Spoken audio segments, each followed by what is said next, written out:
Hello, World Wide Web. I'm Dr. Shado, the internet personality with the best. Booga booga!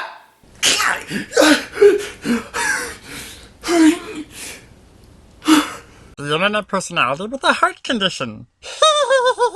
Why the hell? I wanted to surprise you. Looks like it worked. Come on, you had just interrupted my show 2 episodes ago. You think, in all this time, I didn't notice what you tend to spend your summers doing. I wanted to be sure to get this done before it starts. Oh, damn it, you have another Japanese movie to torture me with? Actually, no.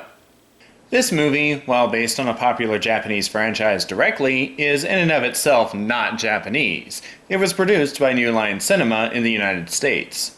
Wait a minute. Why the hell are you showing it to me then? I figured it was slightly more fitting. It's an example of Americans trying desperately to understand and represent media that is distinctly Japanese. And in your case, Decker, also the quality with which they managed to pull it off. Fine, what is it? The Guyver. Or just Guyver, depending on who you ask. Released in 1991, The Guyver is a film adaptation of Guyver, also known as Bio-Booster Armor Guyver. Set in modern times, the world behaves in much of the ways we're familiar with, except of course there are horrifying mutant creatures fighting to get control of a suit of power armor which grants its wearer superhuman strength and nifty blades. You mean that's not normal? Okay, be honest with me here.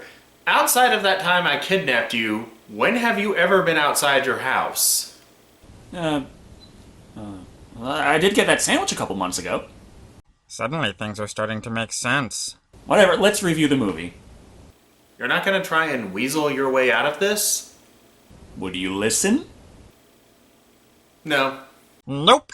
There you have it. The quickest way to deal with this problem is to just review the movie. So, let's take a look at Guyver and see just how Japanese media has confused Americans in the past. We open to a tell don't show text wall. That's just fucking brilliant. Eons later, the Zoonoid leader, called the Zoolord, has awakened and formed the Kronos Corporation. Which is too bad, as that sounds like one hell of an event to witness. Tremble in fear as our evil monster mutant master does the unthinkable and uses the power of capitalism! I just want to know if the Zoonoids get a decent dental plan. The text further explains that the aliens who seeded the human race left a gadget behind that turns humans into superheroes, henceforth known as the Guyver.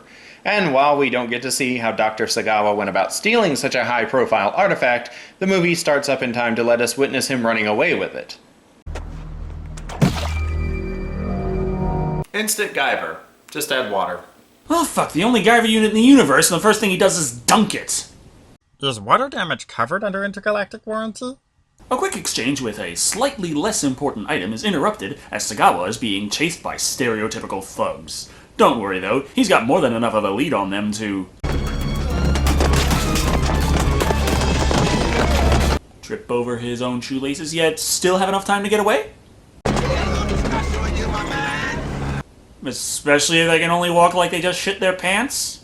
Evidently not, as this introduces us to the thugs, Ramsey, played by Peter Spellos, and Jimmy Walker as uncomfortable racial stereotype. Where you go, pencil neck? Made worse by the fact that these two are our bumbling comedic relief goons. That was comic relief. On the plus side, we are introduced in short order to Lisker, played by Michael Berryman of all people. Yeah, it's me. Do you need some time alone with the movie? Sorry, just 70s horror icon. Awesome! Someone's got a man crush. Classic horror fans may have something else to enjoy here, as after the goons take the briefcase, the good doctor suddenly transforms Into the creature from the Black Lagoon. Right. Lisker happens to also have this trick up his sleeve, as he himself transforms into a really tall gremlin? Oh, come on, I can't even review a movie without running into trouble. How do these people manage to not get sued? Unsurprisingly, a battle commences. However, it's over in less than a minute when Gremlin crushes the creature's head. The point is they have the super important briefcase. and don't feel like checking to make sure that the unit is still inside it. Remember, when you're willing to kill to secure an item, always ensure you actually manage to get said item before celebrating. After being reminded what the title of the movie is, we cut to our hero for this tale, Sean Barker, played by Jack Armstrong. My, what a nice establishing shot. You wouldn't happen to be our love interest now, would you? I assume she's going to be our victim for this tale. That's the same thing, and you know it. The point is, they establish he knows Mitsuki, who is played by Vivian Wu, and also Aikido, even though these lessons leave a lot to be desired. So, for example, if your opponent comes at you with a kick, just use your ki power, the central energy of people. Oh yeah, that's great advice there. Yeah, thanks. Use the Force. Brilliant! I mean, what's next? Is Luke Skywalker going to show up to save the day? Your ki must be in tune with the ki of the universe. Ladies and gentlemen and others, please put your hands, or appendages, together for Mark Hamill.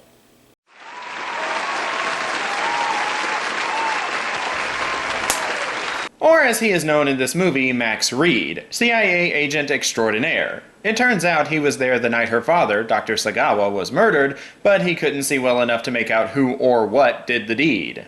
We couldn't get to him in time. Obviously not! No, one of the side effects of Zoonoid deaths in this movie appears to be accelerated decomposition. How handy for city sanitation that the victims' bodies clean up after themselves. Our hero, Sean, demonstrates how he is able to listen in on conversations and understand this movie's plot despite not being in the same room. This lets him find out that Mitsuki's father, Dr. Sagawa, has been murdered. Unfortunately, when it comes to Aikido techniques, eavesdropping is not very effective. How about stepping forward and showing the class your version of the move I just demonstrated? And he even saw that coming. You two, try it again. She's not going to instruct him on how to fight back? What is this, the Tendo Dojo of Unscrupulous Grappling? Sean! Oh, wait, that wasn't the technique. You're supposed to kick him in the knee and then punch him in the face. The film slices itself in half to reveal the Kronos Corporation, run by the aforementioned Zoa Lord, played by David Gale. You have it. And this scene adequately demonstrates why checking the merchandise before making a delivery is so important. What is this? Some sort of masochistic junk? This is why for such high-profile items, you should really go ahead and splurge on the shipping insurance. The Zoa Lord doesn't appreciate the humor in this situation, so as punishment, he has Lisker kick his own ass.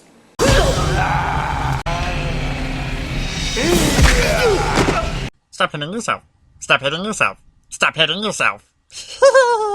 The film cuts itself again to show the police at the scene of Sagawa's murder.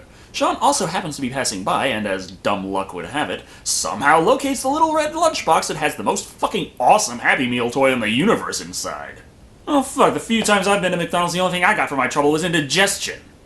I'm confused. This thing is gray. Does that make it a girl toy or a boy toy?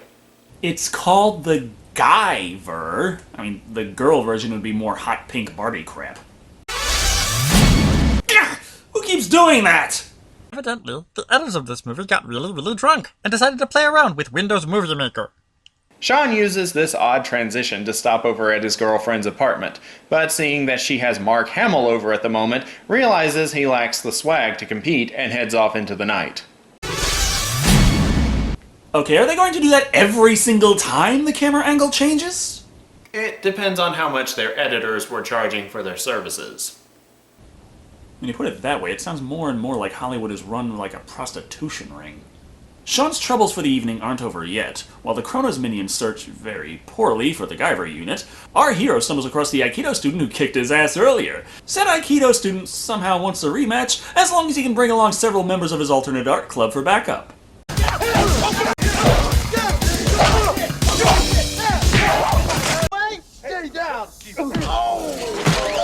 Oh no, a dent. There goes the collector's value.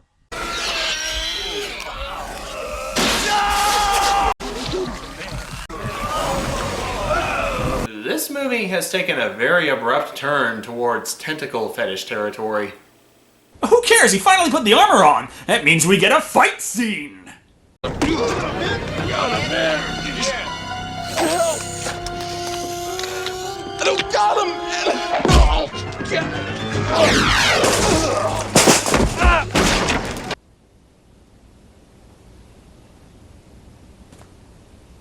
That doesn't mean you get good fight choreography to go with it. I'm out of here, man. No, you're going down. So our hero's attempting to murder someone who just surrendered. Works for me. At least something is going on. Before he can decapitate his prey, Sean catches a glimpse of his reflection, which freaks him out, causing his armor to explode off of his body and be absorbed into the back of his neck. Having found nothing, Lisker and his men return to the Zoa Lord, explaining how Sagawa had pulled a switch. Realize what's at stake. All he was doing was drinking tea. How does this require a napkin for the crotch? Is that a question you really want us to answer, Decker? Crotch napkins, a most significant accessory for tea drinking. When Lisker mentions Sagawa's daughter, the Zoa Lord demands she be brought to him. Bring her to me! Covered in whipped topping. And chocolate! Lisker goes out with his goon squad to retrieve the Zoa Lord's chocolate-covered woman, but first, Sean awakens from his naked sleep and goes over to Mitsuki's apartment in an attempt to get laid. However, when his Aikido instructor barges in, even saying she'll leave, he decides instead to vacate the premises. Was he expecting his Aikido instructor to disapprove of him having sex? Well, it kind of spoils the mood when there's this woman looking over his shoulder complaining about your technique. He says he'll be back after getting a bite to eat, which evidently takes at least 6 hours. When Sean does finally return, he discovers Mitsuki's apartment was trashed and his Aikido instructor murdered. Congratulations! Not only did you manage to not get laid, you also lost an Aikido instructor and the opportunity to have a threesome. And still not get laid. As luck would have it, the bad guys in this movie are incredibly inefficient, not leaving when they have the woman in question, instead jerking off long enough for Mark Hamill to arrive, and with the assistance of Sean, the two manage to escape with Mitsuki, leading to the big chase and fight scene. And I mean, big chase and fight scene. And it goes on. And on. And on? And on. And on. And on?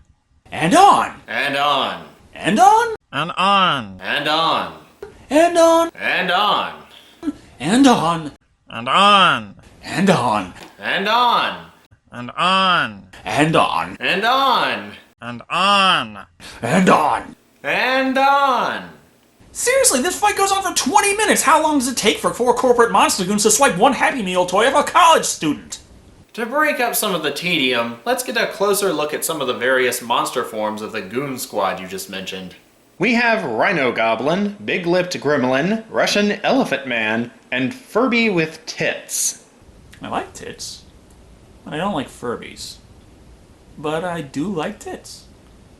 Is this the cast of Amazing Spider-Man 2? In the scuffle, Sean transforms very cheaply into the Guyver, attempting to save everyone.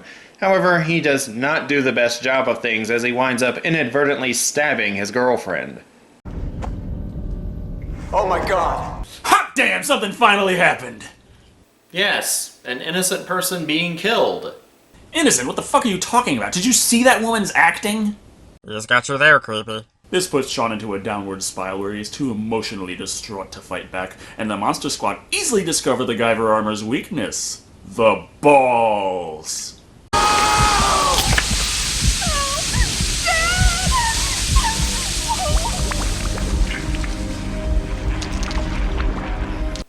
Isn't this always the way in movies? The hero goes to pieces when he doesn't get the girl. It isn't usually quite this literal. You cursed rat! Look what you've done! I'm melting! Melting! Oh, what a world! What a world! After this failure, Mitsuki is easily captured, even though they already have the Guyver unit and don't really need her at this point. The Zoa Lord seems mostly pleased in any case.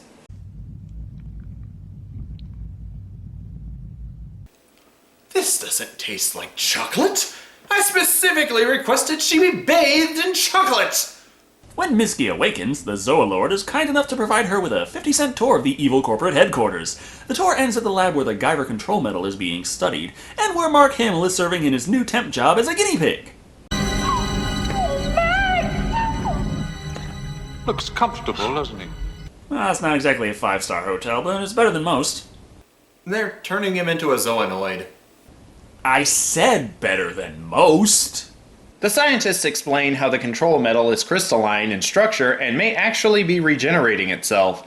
Hearing this, Mitski swipes the control metal and threatens to destroy it, leading to a standoff between herself and the Zoalord.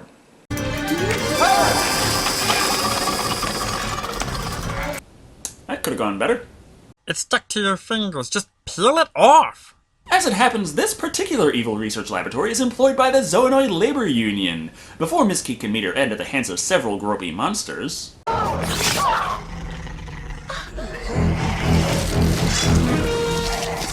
And just for the record, no, we did not add the Jaws theme. It was already there.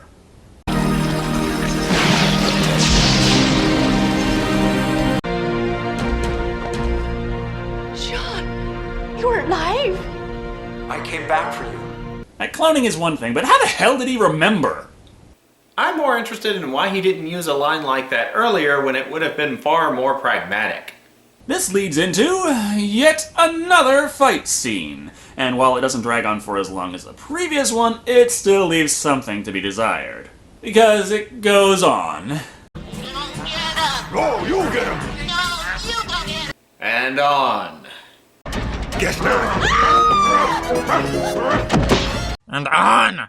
Guyver freeing Mark Hamill from the test tube prison has unforeseen consequences. Specifically, it has the adverse effect of transforming Hamill's character into a giant cockroach man. Today's raid kills the toughest bugs. Dead. Mitski informs Sean that the Zoalord is the one who ordered the hit on her father. When the Zoalord shows no remorse for this fact, the Guyver launches into an all-out assault. Come and get me! Well, that was easy enough. Just one more example of how this movie has been a big waste of our time. Much as I hate to say this, give the movie a little more credit than that. Holy shit! A big friggin' deal. It's not like I can get back in through the door now. Zoalords are immune to such trivialities as door frame size. Just as all hope seems lost, Sean unleashes the Guyver suit's most powerful weapon, nipple blasters. Man boobs, attack! With the Zoalord defeated, Sean embraces Mitski, happy to get laid like he always wanted and should have done several hours ago. I got a job for you. Dynamite. Oh, fuck no. Don't tell me. That's right, Decker. They made a sequel. Fuck. Well, that was Guyver. And, what? I didn't know much about Guyver before getting into this, and I don't know much about Guyver now. There's honestly not that much that goes on in this movie. It's just that the plot progresses at the pace of molasses.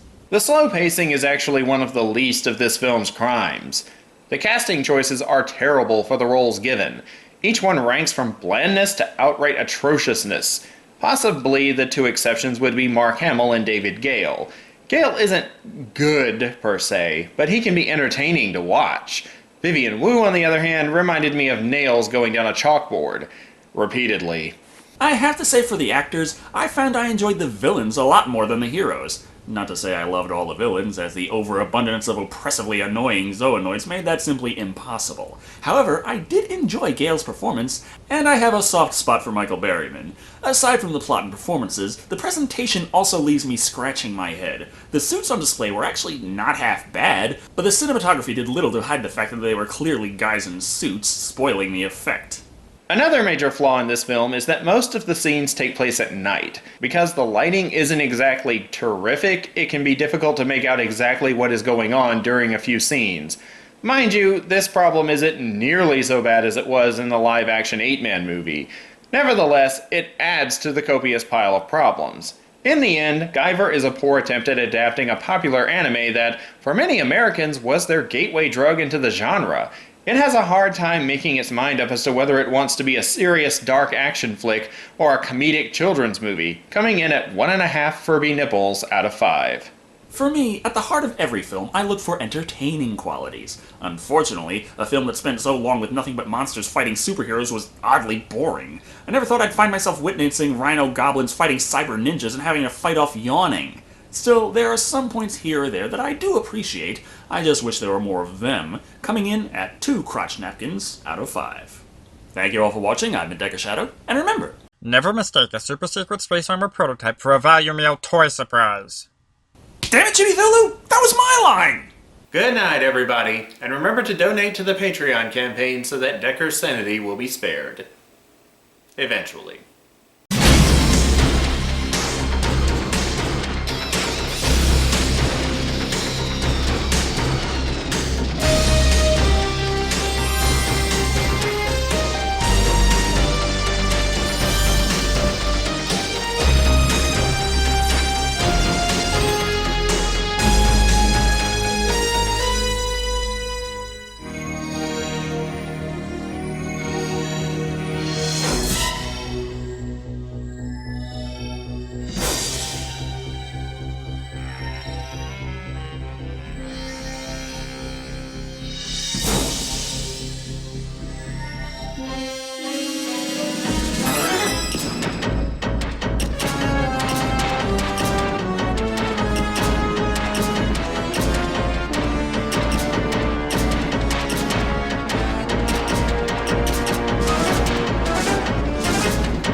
It's a lousy place for a mirror.